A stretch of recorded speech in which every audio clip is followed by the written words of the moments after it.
Okay. Hi, everyone. Welcome to the first in a series of bi-monthly podcasts with the Mayor of Laguna Beach, Sue Kempf.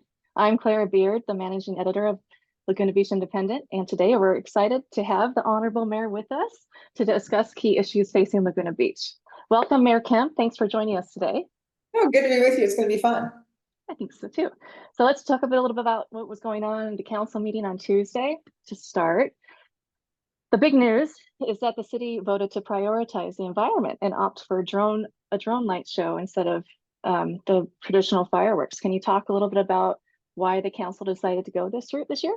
Well, that's right. So last year, every year we approved the budget for the fireworks. And last year we said, well, maybe we'll think about trying something different, but for this past year, let's do the fireworks. So when it came up this year, I think Bob Whalen said, we talked about, maybe doing a drone show or something different this year.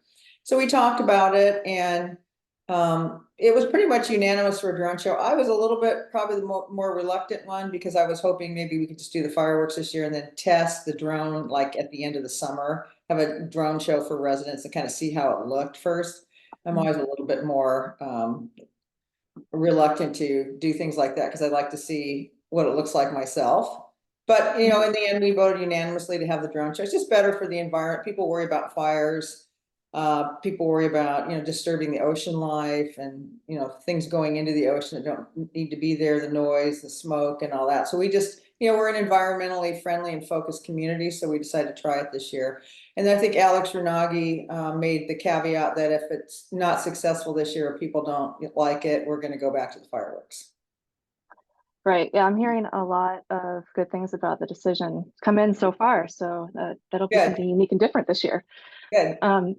So I think you already probably answered this question, but what residents can expect to see instead of fireworks for the, can you go a little bit more into detail on what a drone show would look like?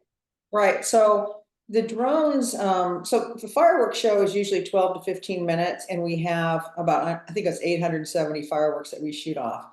The drone will be about 15 minutes, and there's about 300 of them, and they're going to be launched from Heisler Park.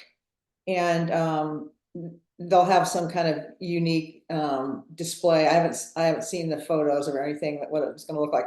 I have seen a drone show myself, but it was in the desert where the sky was really clear at night. So we're hoping we get clear skies that night. Also, wind can affect drones, but we're not usually windy in the evening here along the coast, so that should be okay.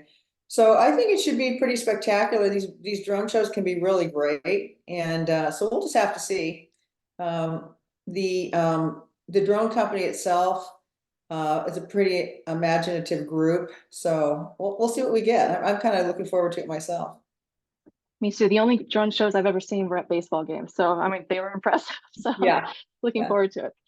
Next question is also to do with council. You discussed the promenade again.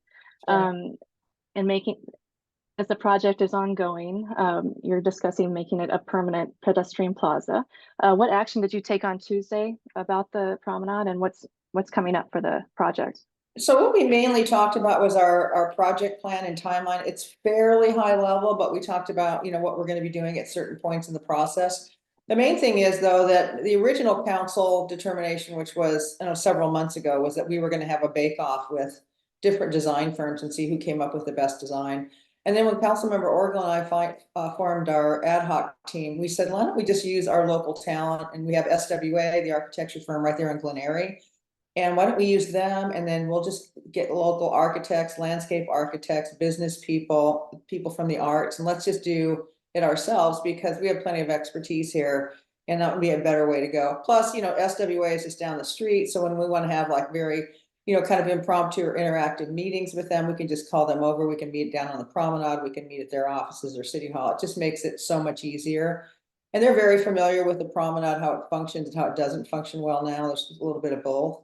So we're going to do that. We're also going to have a lot of focus group meetings, and then we're going to have a citizens focus group, and Mark Orgel and I are going to select 7 people from the community, based on applications to participate in that group. Okay. Sounds like some progress is being made there. Final question. You have you're a very busy woman, but this week you spent some time touring the Marine Safety Headquarters with Congresswoman Katie Porter and Councilmember Bob Whalen. So that Right. sounds pretty exciting. Tell us more about the new marine rescue vessel, Wave Watch, and Right. what that's going to do for the community. Right. So Katie Porter did come to visit, Kai Bond, who's our marine safety guru. And I think he's kind of second in command there. He gave a tour of the marine safety office on Main Beach. She asked a lot of good questions, as she always does. But we did talk a lot about the boat. So that came from the state of California surplus equipment, and those boats were used by the state of California Parks Department. And so we got that boat for free, and then we had some couple very generous residents who gave us some money for that, and they were able to, because it came, of course, without equipment. So we had to put our own equipment on there and fix it up a bit. So we got some money for that. So yeah, and I watched a simulated rescue. They're using it for training right now. You can see them off and off Main Beach. And I watched to do a simulated training where one of the lifeguards was in the water and the other lifeguard was in the boat, and they came out and got the person, pulled them into the boat.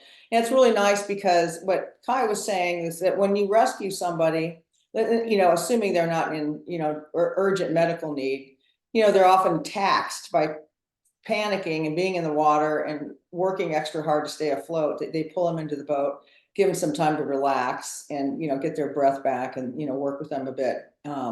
So it's just a great kind of what I call a force multiplier for marine safety. I think the last boat we had was decades ago. And if you go in the marine safety office, they have all this old memorabilia, surfboards and photos. They had a picture that one of the boats they had in the past that was just a rowboat. It was a rowboat. It looked like it was from the 50s or early 60s or something. But then they haven't had a boat for over 30 years. So it's really great. When you think about, we rescued just in South Laguna alone 2,300 people last year. It's great to have the boat, particularly high surf and, difficult conditions. Yeah, it's a huge asset to have for sure. Fantastic. Well, that sums it up. Short and sweet. And thank you for answering our 3 questions this week. We look forward to having you back with us on May 10th for our second installment of this Got it. podcast. Thanks, Clara. Thank you, Sue.